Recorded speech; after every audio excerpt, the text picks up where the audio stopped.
Oui, en hiver, il fait froid au Québec. Qu'est-ce que c'est que ce pays? C'est pas possible. Il fait au moins 8000. C'est bon. Je pense que c'est la fin de la vidéo. Très clairement, j'ai répondu à ma question. Moi, je peux retourner à mes occupations. Non, bon, plus sérieusement, le titre dit que l'hiver arrive, mais pendant que j'écris cette vidéo, on est en début octobre, et il fait encore super chaud entre toi et moi. J'espère que ça va durer très longtemps. C'est bien le chaud.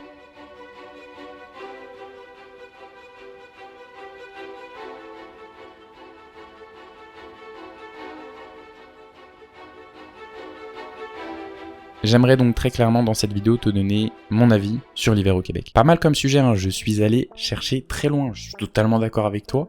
En plus, je suis le tout premier à faire ce concept. Donc, je suis un boss en fait, je suis beaucoup trop fort.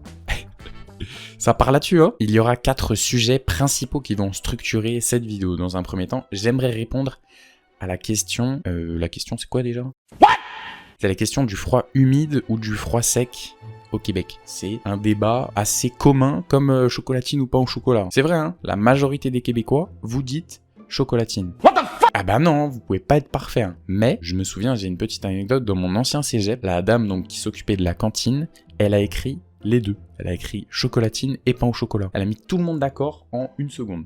C'est bon ou pas? Enfin bref, elle a dès de ça genre. Après la conduite en hiver, c'est un point intéressant, sachant que j'ai un message à faire passer pour notre Premier ministre. Enfin, votre Premier ministre à vous. Je vais prendre une voix un petit peu plus sérieuse. Pourquoi valider le permis voiture aux étrangers et non le permis moto? Deuxième point. T'as eu peur là? Pourquoi avoir davantage confiance en une personne qui a 25 ans et qui a son permis depuis 1 semaine à une personne qui, par exemple, a 22 ans et a son permis depuis 5 ans? Je parle évidemment quand tu veux louer une voiture. Si t'as 25 ans, t'as ton permis depuis 1 semaine, tu peux louer une putain de BMW, mon ref, et tu peux faire du 250 km/h sur la route. Mais si t'as 22 ans, tu vas pouvoir louer une Honda 2005 et encore. On va te dire que t'as un danger sur la route. Un pays, ça peut pas être parfait, hein. Donc il y a des règles et il faut les respecter, mais des fois il y a des règles, elles sont stupides. Hein. Par la suite, la quantité de neige et la température en fonction de là où t'habites, sachant que j'ai une petite critique à faire sur Montréal, mais on y reviendra par la suite. Donc je résume, le froid humide et le froid sec, le petit débat que j'ai envie de clôturer, la conduite en hiver, le réchauffement climatique a-t-il un impact au Canada et peut-être plus particulièrement au Québec?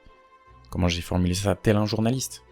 Ok, je me calme, je vais redescendre tout de suite. Et la dernière question, c'est pour affronter l'hiver au Québec, il te faut quoi? Genre c'est un truc de fou. Genre c'est un événement, il va faire moins 72. Non, t'inquiète. On va y répondre à cette question, ça va être assez sympa. N'hésitez pas à vous abonner, il y a une vidéo toutes les 2 semaines, si j'y arrive. Mais logiquement c'est 2 ou 3 semaines maximum. On est ensemble comme jamais. C'est simple, hein, les Québécois, vous rigolez du froid en France. Mais la vérité que vous devriez pas. Pour une petite anecdote, je suis rentré en décembre 2020 et la vérité que j'avais bien plus froid en France qu'au Québec, à cette période. Je précise à cette période, évidemment, parce que sinon, moi, je vais me faire insulter, parce que je suis totalement d'accord qu'après janvier-février, le Québec éclate la France à 200%. Là, je suis totalement d'accord avec vous, qu'il fait bien plus froid au Québec. Le délire du froid humide ou du froid sec, je sais pas si je peux vraiment l'expliquer, mais je pense avoir un petit peu compris le délire. Au Québec, il fait froid, oui, mais clairement, la neige, on est d'accord que c'est bien mieux que la pluie. Même si la pluie, d'une certaine manière, je suis totalement d'accord avec toi que ça peut avoir un caractère réconfortant. Ça, c'est que si t'habitais dans un immeuble ou dans une maison, donc sur le toit, et que t'entendais la pluie tomber quand tu t'endormais. J'espère que je suis pas le seul, mais comment c'était une dinguerie ça. Ça arrive toujours, je te jure. C'est grave, c'est vraiment, c'est un peu un côté berçant, tu vois le délire? J'espère vraiment que je suis pas le seul. Tout ça pour dire que la pluie, c'est bien plus désagréable quand il fait 1 degré que s'il y a de la neige et qu'il fait 0. Parce que le taux d'humidité est totalement nul. J'ai fait un bac pro, frérot, hein, donc je vais arrêter sur mon analyse scientifique, physique. Je ne sais pas, mais je vais arrêter ça tout de suite. Mais je pense que tu as dû comprendre à peu près l'idée. Je me souviens que quand j'habitais au lac Saint-Jean, entre août 2018 et août, excusez-moi les keps, on dit pas août, on dit août, ici.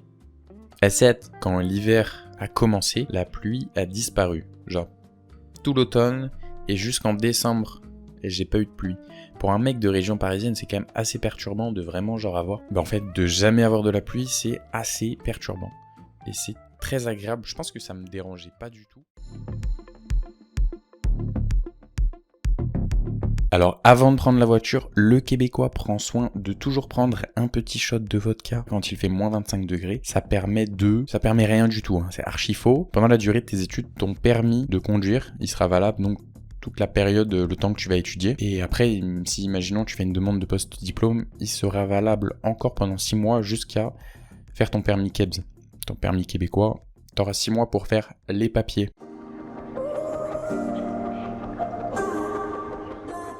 Pour un petit rappel comme ça, le Québec c'est 8,6 millions habitants pour 37,6 millions au Canada en entier. C'est un petit cadeau, hein. C'est important je pense de se rappeler de ces chiffres pour se montrer à quel point ce pays est en plein développement et de se dire que y a beaucoup d'opportunités ici. J'ai remarqué moi, il y a 3 ans, que la neige en fait était bien plus présente que maintenant.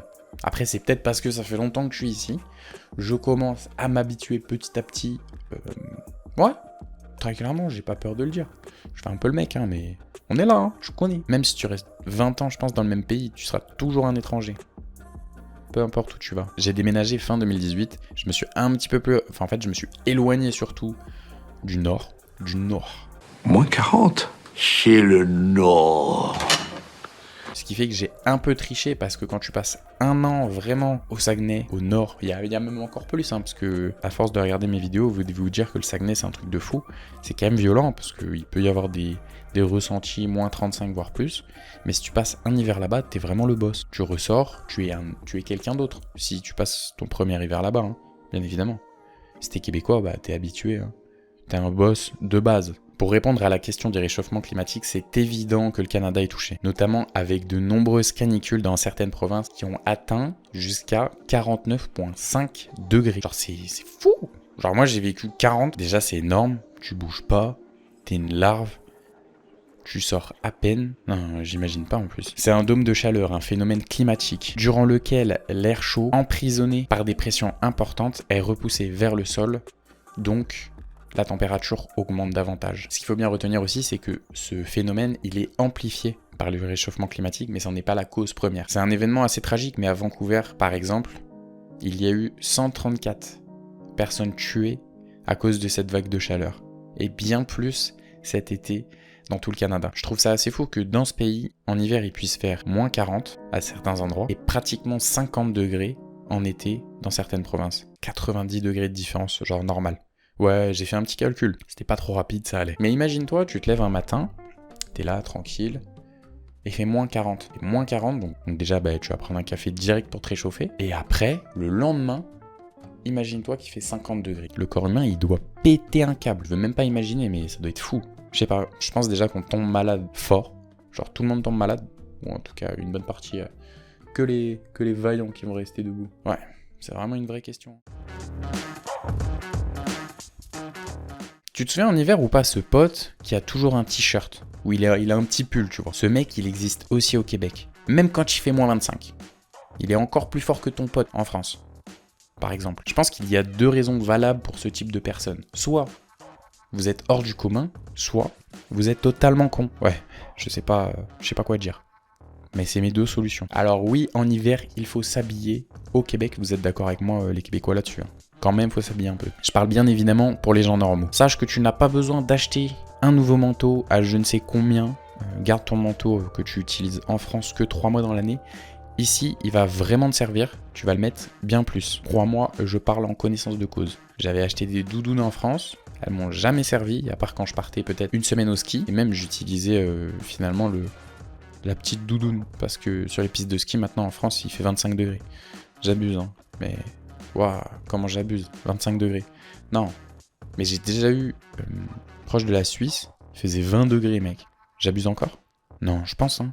Il a fait vraiment chaud. C'était impressionnant, j'étais en t-shirt, mec. Donc ouais, ici, prends un bon manteau. Si en plus tu viens habiter à Montréal, mec, il y a le métro, le bus, le train, le taxi, Uber Eats, il y a tout. Qu'est-ce que tu veux avoir un manteau à 700 balles? Tu vas toujours être dans un métro, dans un train.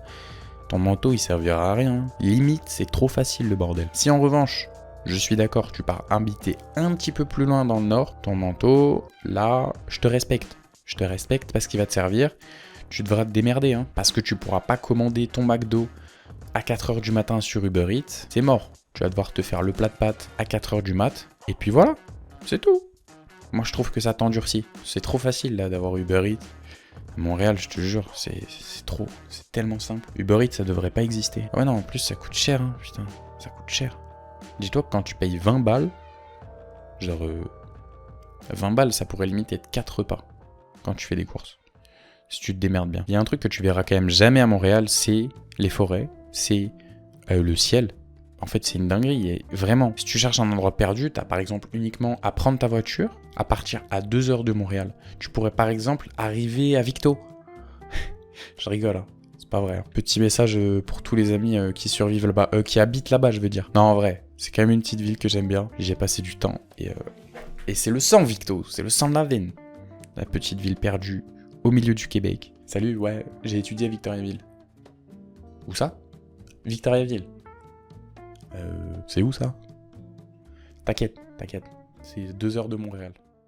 J'avais dit que j'avais une petite critique pour Montréal. J'aime quand même beaucoup cette ville, mais il faut savoir que c'est une vie à 400 à l'heure. Un peu comme partout, hein, mais particulièrement ici. Que tu sois au travail ou aux études, en vrai, je m'en fous. Pas que je m'en fous. De manière générale, je pense que les gens au Québec sont grave productifs. Pourquoi? À cause du froid. Le froid laisse place à la productivité. Putain, c'est vraiment beau cette phrase. Le froid laisse place à la productivité. Je suis d'accord qu'il y a Netflix, hein, mais quand t'as regardé Netflix pendant 3 heures, tu te dis bon, faudrait peut-être que je me bouge un peu le cul et que je travaille. Tu peux pas sortir comme si par exemple t'habitais en Espagne et que là, il fait tout le temps beau. Tu vois le délire? Le froid attire la productivité. Si tu veux être productif, va dans un pays froid. Merci à tous, merci à toi. J'ai fait d'autres vidéos qui vont s'afficher à la fin, tu pourras évidemment aller les voir. Tu peux évidemment par la même occasion t'abonner et mettre un petit pouce bleu si tu as aimé ce type de vidéo où j'ai envie de traiter un petit peu de tous ces sujets qui sont peut-être vus et revus, mais j'ai envie de les revoir à ma façon, te les présenter à ma façon, mon expérience que j'en retiens. On se retrouve incessamment sous peu.